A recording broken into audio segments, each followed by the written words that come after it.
Já estava com saudade de você e nós já estamos no nosso quarto episódio desta temporada, Amigos de Fé. E o tema de hoje é salvação. A salvação em quem? Tá curioso? Nós vamos aprender isso hoje. Quem que nos salva? Vamos à nossa vinheta?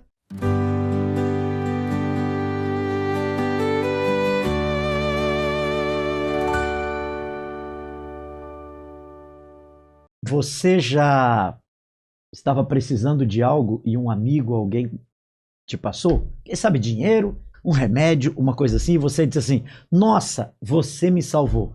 Na vida espiritual, quem nos salva? Pastor Rafael. Interessante, então.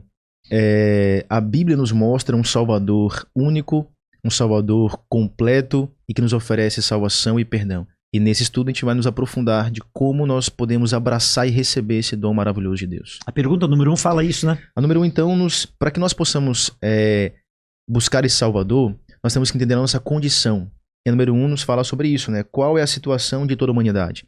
E o texto de Romanos, capítulo 3, verso 23, Paulo, então, é categórico e muito claro em dizer qual é a nossa condição. Romanos 3, verso 23, diz assim, pois todos pecaram e carecem da glória de Deus.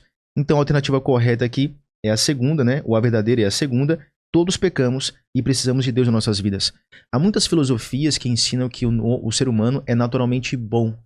Mas essa filosofia é contrária à Bíblia, porque nós percebemos mesmo uma criança, já nos seus primeiros passinhos, que ela já manifesta ali egoísmo, orgulho e precisa de um Salvador para transformá-la e prepará-la por uma nova vida em Cristo. Ok. Pastor, a pergunta número 2 fala ali de um falso verdadeiro, usa o texto de Isaías. Discorra um pouquinho para nós, explica aquilo ali para nós. Claro, com certeza. O texto que nós vamos ler é Isaías 53, versículo 6, e que vai reforçar o texto que o pastor Rafael leu, e vai reforçar essa ideia de que todos nós somos pecadores e todos nós necessitamos eu nem falei muito com ele, que ele já foi logo dizendo que todos nós somos pecadores, eu acho que não sou.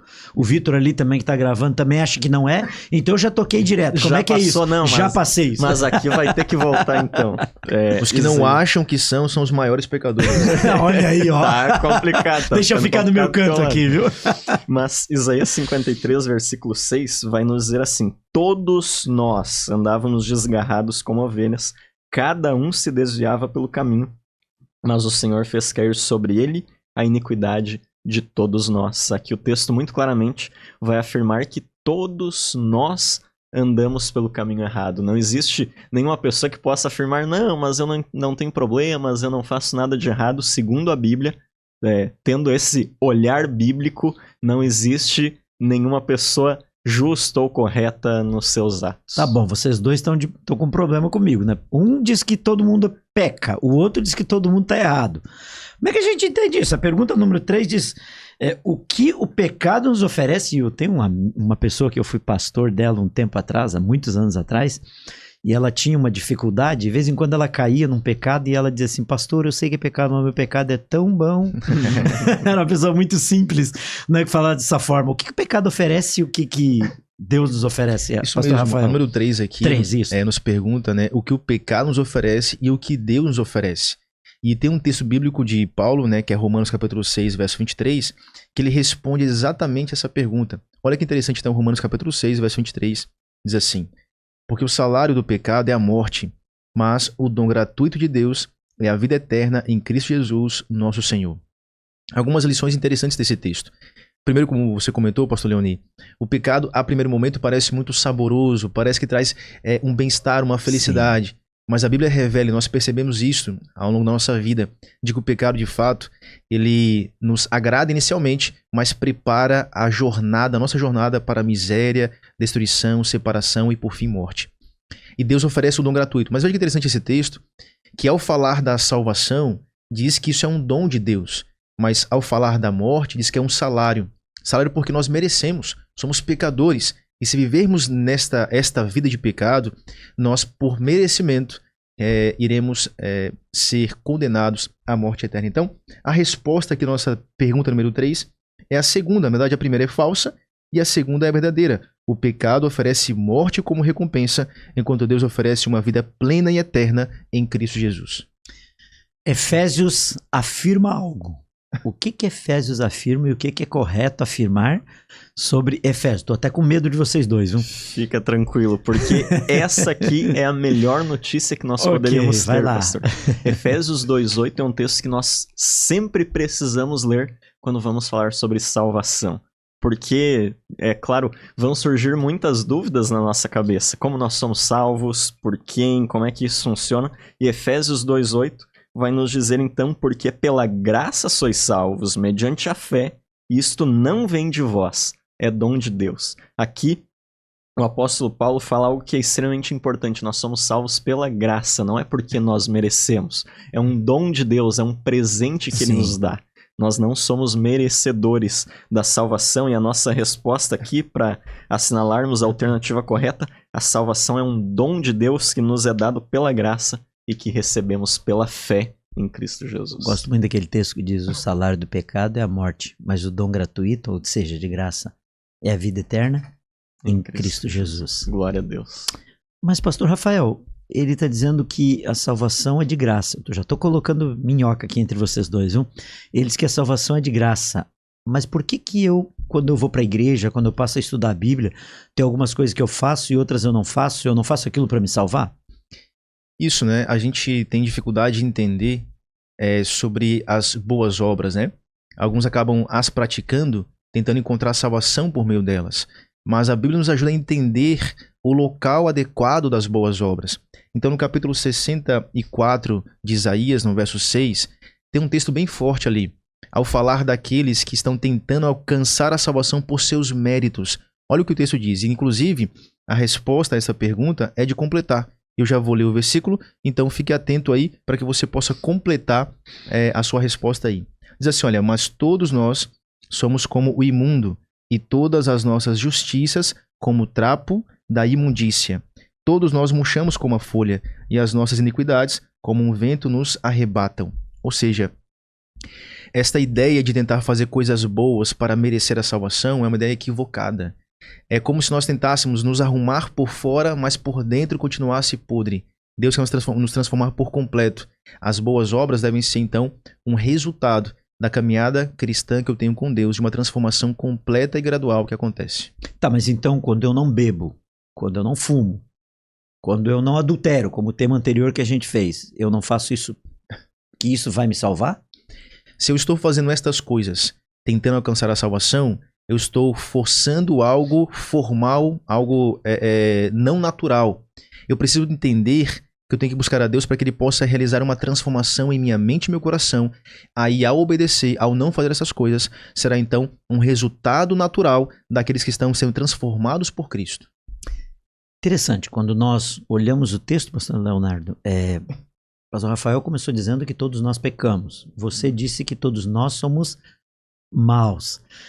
Depois a gente vê que só temos salvação buscando em Jesus Cristo. E aqui nós lemos, o pastor Rafael acaba de falar pra gente que os atos que nós fizemos não é de bondade, é por gratidão a Deus pelo que Ele fez por nós. Mas como que a gente consegue entender então Atos capítulo 4, 11 e 12? Onde nós encontramos a salvação então?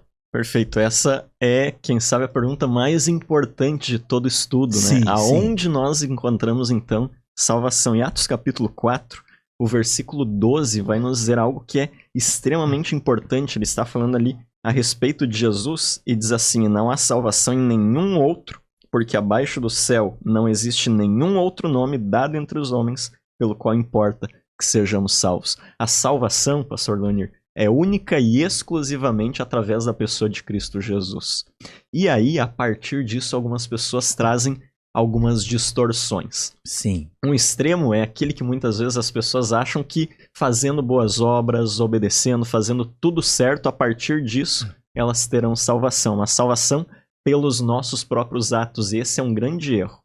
O outro equívoco, contudo, é irmos para o outro lado e dissermos: se a salvação é única e exclusivamente por Cristo Jesus, então eu não preciso fazer nada, não preciso obedecer ninguém, nem fazer nada de correto. E nós entendemos que sim, a salvação é única e exclusivamente através da nossa fé em Cristo Jesus. E a consequência da nossa fé será nós obedecermos a Cristo. Portanto, As boas obras não são a causa da nossa salvação, mas são a consequência de uma fé bem firmada em Cristo Jesus, que é sim o nosso Salvador.